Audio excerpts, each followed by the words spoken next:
N'iteka n'umunezero nsubire ngusuhuze nkuhakaze nshuti mukunzi wacu wowe ubandanya kumwe natwe ngaha kuri no mbonesha kure igushikiriza amakuru ibiganiro ndetse n'inkuru bigezweho biriko bivugwa irya nino mu gihugu c'u Burundi no hakurya y'imbibe z'igihugu c'u Burundi mu makungu ya kure. Ndaguhaye kaze, ndaguhaye mwiriwe neza cange mwaramutse bivanye naho udukurikira uherereye kuri uwu munsi w'Imana igenekerezo ry'icumi na gatandatu z'ukwezi kwa gatatu 2025. Ico utegerezwa gusa ni ugufyonda sabone cange subscribe nawe utarafyonda ko hama ukabandanya ushikirwa n'amakuru ibiganiro ndetse n'inkuru tubandanya gushikiriza bivugwa irya nino mu gihugu c'u Burundi ndetse no hakurya y'imbibe z'igihugu c'u Burundi mu makungu ya kure. Ano makuru ya kano kanya rero harabafatiye ku ngingo nkuru zikurikira. Mu ntara ya Cibitoke umuvyeyi yishe umwana wiwe yaciriwe gupfungwa imyaka 20. Sentare nkuru y'igihugu ya Cibitoke mu buraruko bushira uburengero bw'u Burundi yaciriye Jean Paul Hakizimana batazira Ndondo igihano co gupfungwa imyaka 20. Yagirizwa ko yishe umuhungu wiwe w'imyaka 15 amukubise. Urwo rubanza rwatumye abantu batari bake bagira ico bashikiriza abandi bagira amakenga nubwo uwaciriwe urubanza ashobora kugira inguvu ku vyavuye mu rubanza. Uwo mugabo azwi cane mu karere nk'uwimba ubutare. Sentare ya Cibitoke yaciye urubanza rukomeye kuri uwu wa kane. Jean Paul Hakizimana batazira Ndondo imucira igihano co gupfungwa imyaka 20 no kuriha ihadabu y'amafaranga y'amarundi 100,000. Uwo yaciriwe urubanza yagirizwa urupfu rw'umuhungu wiwe w'imyaka 15 rwabaye kuwa 22 Ruhuhuma 2025. Kubw'ivyagiriji Hakizimana yakubise umuhungu wiwe gushika aramwica inyuma yuko uwo mwana yari yasohoye imodokari akayitembereza ataruhusha rwo kunyonga ivyuma afise, ivyatumye agira n'isanganya. Urwo rubanza rwamaze amasaha 6 arenga rwari ikibiriraho. Uwo muvyeyi yararahiye ararengwa ko atigeze agira intumbero yo kwica uwo mwana wiwe bwite. Vyinshi kuri iyo nkuru itari nziza iteye agashavu ndetse y'umubabaro ni mukanye mu buryo bw'idonido ntuje kure. Nayo kandi i Bujumbura umushikiranganji w'ikigega ca leta yugaye imiryango ku bimenyesha amakuru vyigenga. Ku wa kane uheze i Bujumbura mu gisagara c'ubudandaji ahari amashami yose y'ishirahamwe mpuzamakungu ONU, amaradiyo 6 akorera mu gihugu ariyo Isanganiro, Bonesha FM, Rema FM, Shima FM, Agaseke FM na radiyo Remesha Amahoro yaragiye hamwe kugira ngo avuge ku kibazo c'inkoramutima. Ikibazo kijanye n'itegeko ku murundi wese w'imyaka 18 gutunga ikarata y'ukwivurizako kugira ngo abantu boroherwe mu bijanye no kwivuza. Muri ayo makuru y'urunani rw'amaradiyo abamenyesha amakuru baragomvye kuronka umuco ku mushikiranganji w'ikigega ca leta aho Nestor Nahontuye mwishirwaho w'ikigega ca leta. Nestor Nahontuye mwishirwaho ry'ikarata mu ntumbero y'amafaranga leta izokoresha muri uwu mwaka w'ibihumbi 2024 ushira umwaka w'ibihumbi 2025. Umushikiranganji w'ikigega ca leta yararahiye aranana ati simpa amakuru ibimenyesha amakuru vyigenga na cane cane iyo ari amakuru ya leta. Uko akaba ariko yatangaje. Iryo jambo rero ryarateye ubwo nyene imyidogo mu bamenyesha amakuru. Umwe mu bayobozi b'iradiyo ashavujwe n'iyo nyifato hariyamiriza ico yita ibitera soni mu gihugu citwa ko kirimwo demokarasi. Yibutsa mbere ko umukuru w'igihugu bwiwe yivugiye ati ntacoshikwa ko hatabimenyesha amakuru. Vyinshi kuri iyo nkuru navyo ni mukanye mu buryo bw'idonido wija kure. Nayo kandi impunzi z'abarundi zirenga ibihumbi 7 zarafashijwe na Mezo Shalom mu mwaka w'ibihumbi 2024 mu Rwanda. Mu mwaka w'ibihumbi 2024 Mezo Shalom yaragize uruhara runini mu kwigisha no guha ubushobozi urwaruka rw'abarundi b'impunzi bari mu Rwanda.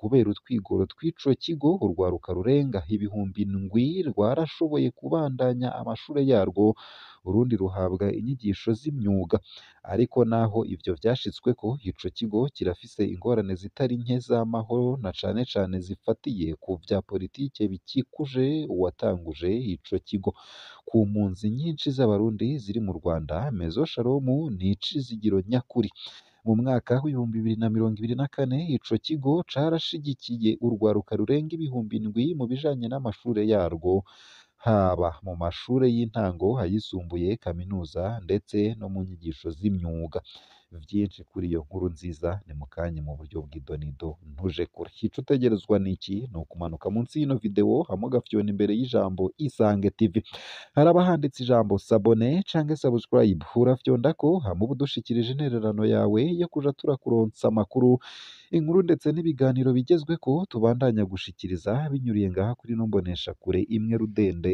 ibigutohoreza hama ikabigushikiriza vyose uko vyakabaye kamwe ku kandi mu buryo butosoye kandi butomoye hatana kamwe kavuyemwo ano makuru ku buryo buramvuye nunyemerere nyatangurire kuri no nkuru ivuga ko mu ntara ya Cibitoke hari umuvyeyi yishe umwana wiwe yaciriwe gupfungwa imyaka 20 Sentare nkuru y'igihugu ya Cibitoke iri mu buraruko bushira uburengero bw'u Burundi yaciriye Jean Paul Hakizimana batazira ndondo igihano co gupfungwa imyaka 20 aho yagirizwa ko yishe umuhungu wiwe w'imyaka 15 amukubise urwo rubanza rwatumye abantu batari bake bagira ico bashikirije abandi bagira amakenga kuri uwo mugabo kubera ko ashobora kugira inguvu ku vyavuye mu rubanza uwo mugabo akaba azwi cane muri aka karere nk'uwimba ubutare Sentare ya Cibitoke yaciye urubanza rukomeye kuri uwo wa kane Jean Paul Hakizimana batazira ndondo imucira igihano co gupfungwa imyaka 20 ndetse yewe no kuriha ihadabu y'amafaranga y'amarundi ibihumbi 100 uwo yaciriwe urubanza yagirizwa urupfu rw'umuhungu wiwe w'imyaka 15 rwabaye kuwa 22 Ruhuhuma 2025 kubw'ivyagiriji Hakizimana yakubise umuhungu wiwe gushika aramwica inyuma yuko uwo mwana yari yasohoye imodokari akayitembereza hatarusha rwo kunyonga ivyuma afise ivyatumye agira n'isanganya urwo rubanza rwamaze amasaha 6 arenga rwari ikibiriraho uwo muvyeyi yararahiye ararengwa ko atigeze agira intumbero yo kwica uwo mwana wiwe bwite ariko rero icariho c'umushikirizamanza wa Repubulika yashimikiye ku nkoni zakubiswe umuhisi muri urwo rubanza rwabereye mu nzu y'amanama yari yuzuyemwo abantu Hakizimana yarasavye imbabazi agasigura atomora ko atari yateguye kwica umuhungu wiwe urwo rubanza rwavuzwe ko vyinshi cane mu banyagihugu bo mu Cibitoke bari baje gukurikirana uko urwo rubanza rugenda umwe mu baharanira agateka kazina muntu amaze imyaka irenga 10 akorera muri ako karere akabona ko urubanza rwari rwaciwe neza hagatomora ko umuvyeyi atategerezwa guhana umwana wiwe ku buryo amwica abanyagihugu benshi bo ku mugwa mukuru w'intara ya Cibitoke bamenyesha ko bashima ibihano vyaciriwe uwo mugabo yimba inzahabu bakabona ko ico gihano hari ikimenyetso gikomeye co kugwanya amabakorwa n'abavyeyi ariko amakenga hagumaho kubijanye nuko Jean Paul Hakizimana ashobora kudahanwa uwo mudandaza hazwi cane kubera ubutunzi akura mu rudandazwa rw'inzahabu ngo yoba yarakingiwe n'abanyepolitike ibituma haba imyitwarariko ko ashobora kurekurwa mu gihe yokunguruza urubanza umwe mu bashingwamanza yari mu baburanira uruhande rw'uwishwe akaba avuga ko nubwo ubutungane bwo mu Cibitoke bwakoze igikorwa cabwo hakurikijwe amategeko haguma amakenga ku bijanye n'ishirwa mu ngiro ryarwo bivuye cane cane ku bucuti wagirizwa afitaniye n'ibihangange muri politike abanyagihugu bo muri ako karere baranafise ubwoba ko hazoba kwihanira mu gihe uwo mugabo yorekurwa ariko rero urubanza rwaciwe n'iyo sentare ni ikimenyetso c'uko ubutungane bwiyemeje kurwanya amabi yo mu ngo na cane cane ayakorerwa abana ni inkuru itari nziza nyene ni n'inkuru kandi yiteye agashavu aho umuvyeyi atinyuka kwiyicira umwana wiwe Nayo kandi mu ntara ya Bujumbura umushikiranganji w'ikigega ca leta yugaye imiryango ku bimenyeshamakuru vyigenga.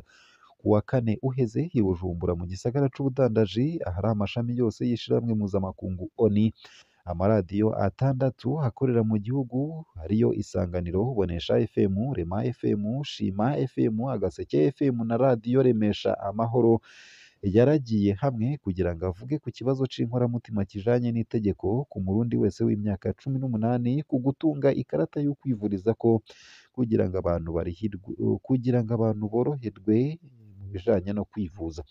Muri ayo makuru y'urunani rw'amaradiyo, abamenyeshamakuru baragombye kuronka umuco ku mushikiranganji w'ikigega ca leta Nestor Ntahontuye mw'ishirwaho ry'ikarata mu nteguro y'amafaranga leta izokoresha muri uwu mwaka w'ibihumbi 2024 ushira umwaka w'ibihumbi 2025.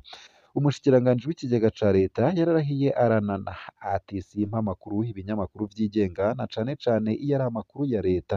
Uko akaba ariko yatangaje. Iryo jambo ryarateye ubwo nyene imyidogo mu bamenyeshamakuru. Umwe mu bayobozi b'iradiyo ashavujwe n'iyo nyifato ariyamiriza ico yita ibiterasoni mu gihugu citwa ko kirimwo demokarasi, aho yibutsa mbere ko umukuru w'igihugu bwiwe yivugiye ati ntacoshirwako hatabimenyeshamakuru. Ikimenyetso kibi ku bijanye no gutanga amakuru mu nzego za leta.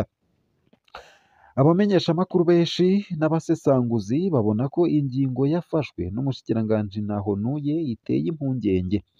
Nimba umushikiranganji yubahuka kuvuga gutyo, twokwitega iki ku zindi ndongozi? Uko akaba ariko umwe mu bamenyeshamakuru b'inzobere yibaza.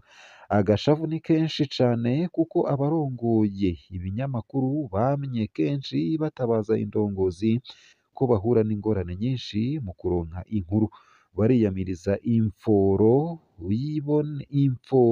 yibonekeza mu nzego za leta yo kudatanga amakuru canke yo gufata nabi abamenyeshamakuru bariko bararondera inyishu ku bibazo bafise.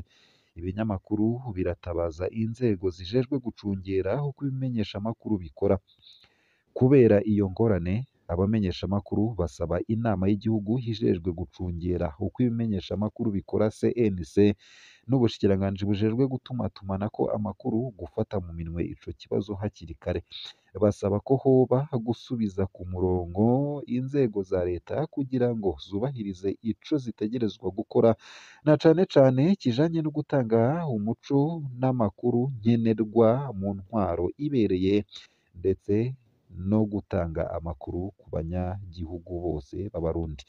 Uburundi womenya ko buri mu bihugu bihonyanga uburenganzira bwo gutanga amakuru, bubandanya bugira ingorane zikomeye muri ico gisata. Muri Rusama 2015 amaradiyo menshi yaraturiwe, abamenyeshamakuru bashika 100 barahunga. Mu biharuro vya RSF vya buri mwaka, Uburundi bwari mu kibanza c'108 ku bihugu 180 mu mwaka w'ibihumbi 2024 uheze. Ngaha hakaba ariho nsoreje ano makuru nari naguteguriye ariko avugwa irya nino mu gihugu c'u Burundi ndetse no hakurya y'imbibe z'igihugu c'u Burundi mu makungu ya kure. Ico utegerezwa gusa ni ugufyonda sabone canke subscribe, nawe utarafyondako hama ukabandanya ushikirwa n'amakuru, ibiganiro ndetse n'inkuru tubandanya gushikiriza bivugwa irya nino mu gihugu c'u Burundi ndetse no hakurya y'imbibe z'igihugu c'u Burundi mu makungu ya kure. Ndakwifurije kubandanya uragira umunsi w'Imana mwiza.